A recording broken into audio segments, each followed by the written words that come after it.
عرب کے اندر سال کے بعد عورتوں کا ایک میلہ لگتا تھا خانہ کعبہ کے پاس، صرف عورتیں اکٹھی ہوتی تھی، میلہ لگا ہوا تھا۔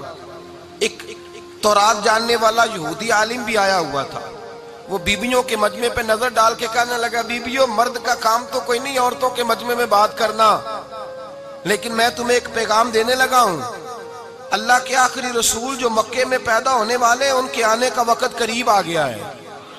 وہ بی بی بڑی خوش نصیب ہوگی جنہیں ان کی رفاقت ملے گی۔ عورتوں نے جب دیکھا کہ مرد آ گیا عورتوں کے میلے میں تو انہوں نے ڈانٹا جھڑکا، کہا چل اٹھا اپنی کتابیں اور نکل جا۔ حضرت خدیجہ کہتی ہیں باقیوں نے ڈانٹا پر میں نے بات پلے سے باندھ لی، میں نے پلے سے باندھ لی اور میں انتظار کرنے لگی کہ اللہ کرے وہ نصیب میرے ہی ہو، اللہ کرے مقدر میرا ہی کھلے۔ آپ فرماتی میں تسبیح پڑھتی، درود پڑھتی، میں اس زمانے میں جو اللہ کا ذکر جس طرح ہوتا تھا وہ میں شروع کرتی، اور جب فارغ ہوتی تو میں التجا کرتی کہ اللہ میرے نصیبے کھول دے۔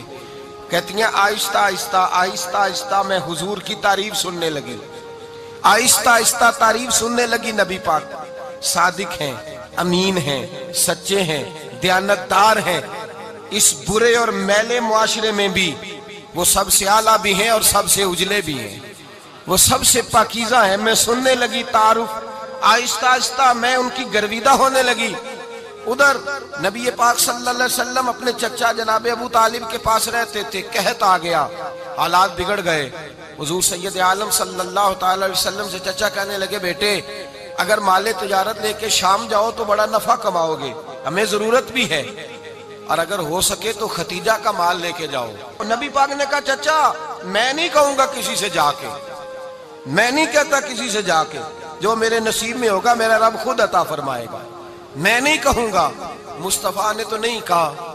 حضرت ختیجہ رضی اللہ تعالیٰ عنہ کہتی ہیں میں نے خود اپنی خادمہ کو بھیجا، میں نے کہا جا کے پوچھو تو صحیح کہ میرا مال قبول ہوتا بھی ہے کہ نہیں، پوچھو۔ نبی پاک صلی اللہ علیہ وسلم سے پوچھا، حضرت ختیجہ کی خواہش ہے کہ آپ مال لے کے جائیں، حضور نے قبول کر لیا۔ جناب ختیجہ الکبریٰ رضی اللہ تعالیٰ عنہ کے غلام تھے، میسرہ ان کا نام تھا، جناب ختیجہ نے ان کو ساتھ بھیجا۔ فرمایا تین باتیں ارشاد فرمائی، ایک تو فرمایا سارا رستہ غور سے دیکھنا میرے نبی کے ساتھ کیا معاملات درپیش ہوتے ہیں، ابھی اعلان نبوت نہیں کیا، فرمایا ذرا غور کرنا، میرے مصطفیٰ کا مطالعہ کرنا اور مجھے واپس آ کے سبق سنانا، وہ جو تم نے چہرہ بددعا کی تلاوت کی ہو ذرا مجھے واپس آ کے سنانا۔